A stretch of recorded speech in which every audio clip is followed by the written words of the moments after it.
মানুষ, সেটা আমি খুব ভালো করেই জানি। কি ব্যাপার, ওরা কিসে ধরা পড়ার কথা বলছিল? আসলে কি হয়েছে বলো তো বড়দি, খবরে দেখাচ্ছিল একজন কুখ্যাত ডাকাত ধরা পড়েছে। হ্যাঁ, এটা শুনেই আমি আর পিঙ্কি কথা বলছিলাম আর কি। হ্যাঁ। ও আচ্ছা, আমি তো ভাবলাম কি নয় কি।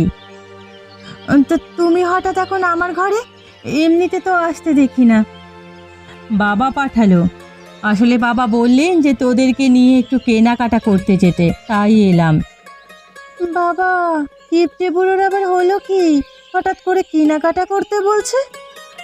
আরে তেমন কিছুই না, হঠাৎ করে বাবার নাকি মনে হয়েছে বাড়ির সবাইকে নতুন জামা কাপড় দেবে, তাই এই ব্যবস্থা। আচ্ছা আচ্ছা, বুঝেছি।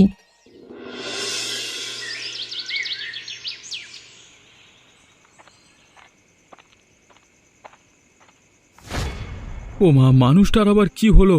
এই তো দিব্যি হাঁটছিল। কেউ আমাকে একটু জল দাও, ও বাবা। জল চাইছে তো, এখন কোথায় জল পাই? ওই তো একটা টিউবওয়েল দেখতে পাচ্ছি, ওখান থেকেই আনি।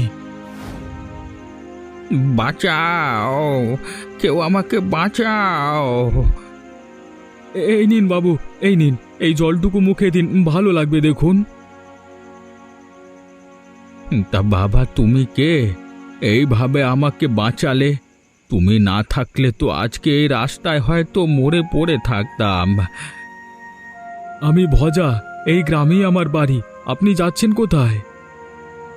আমি হলাম প্রতাপ চৌধুরী, এই গ্রামে আমার মেয়ের বাড়ি। আসলে আমি প্রতিবার গাড়ি করেই আসি, এইবারে ইচ্ছে করেই পায়ে হেঁটে আসলাম। কিন্তু কি বলো তো বাবা, বয়স হয়েছে তো, শরীর তাই আর ধকল নিতে পারে না। আচ্ছা চলুন চলুন, আপনি কোথায় যাবেন বলুন, আমি পৌঁছে দিচ্ছি। না বাবা, তার আর প্রয়োজন নাই, আমি একা একা চলে যেতে পারবো। না বাবু, আপনি চলুন, আমি পৌঁছে দিচ্ছি। কোনো কাজবাজ নেই, বেকার মানুষ, আপনার উপকারে লাগলে ভালোই লাগবে। তুমি কিছু কাজবাজ করো না? আর আমার মতো মানুষকে কাজ কে দেবে?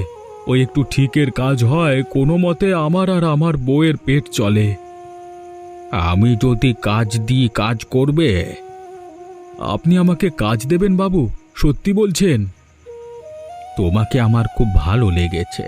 আমার হোটেলে একজন বিশ্বস্ত কেয়ারটেকারের কাজ চাই, মাইনে ভালোই পাবে। আমার টাকার কোনো অভাব নেই, শুধু আমার বিশ্বাসটা আর ভরসাটুকু বজায় রাখতে পারলেই হলো। পারবো বাবু। কত মাইনে পাবো যদি বলতেন? ধরে রাখো মাসে 30,000। চলবে তোমার? চলবে কি বলছেন বাবু, দৌড়াবে।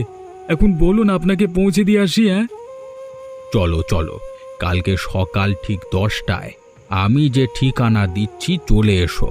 কালকে থেকেই তোমার কাজটা শুরু হবে।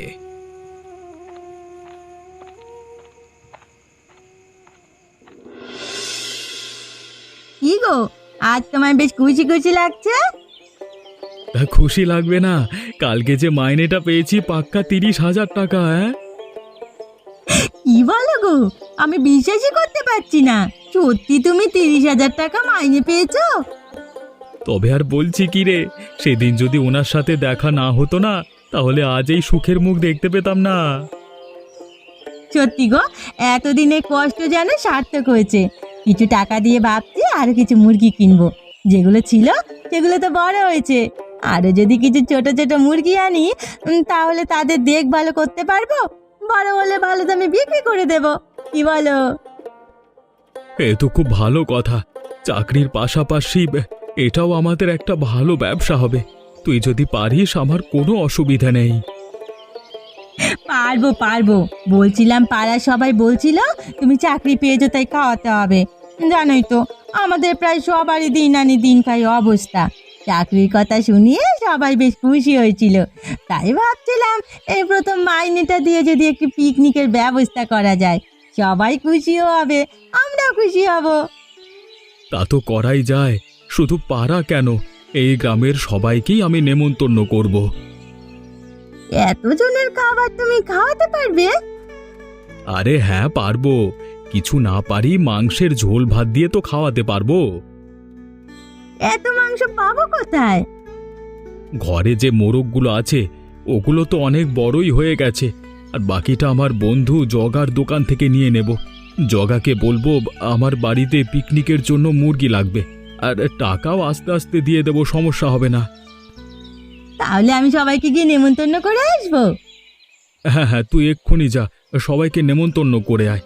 একটা কথা কান দিয়ে শোন, কর্তামশাইদের কিন্তু নেমন্তন্ন করবি না।